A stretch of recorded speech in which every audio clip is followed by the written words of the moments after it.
मज़े का गोश्त ऐसे तैयार होता है। वो भी आपने छोटी छोटी सी बोटी करनी है गोश्त की। ये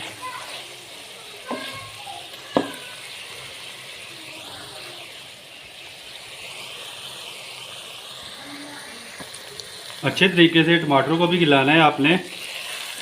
माशाल्लाह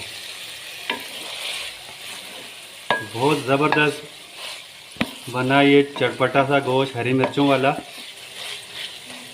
अब मैं इसको डिश आउट करने लगा हूँ। माशाल्लाह ये देखिए कितना ज़बरदस्त ये बेहतरीन सा तैयार हुआ। ये देखें माशाल्लाह अल्हम्दुलिल्लाह हरी मिर्चों वाला गोश्त बन के। तो प्लीज़ मेरी वीडियो को लाइक करना, चैनल को सब्सक्राइब करना ताकि लेटेस्ट आने वाली वीडियो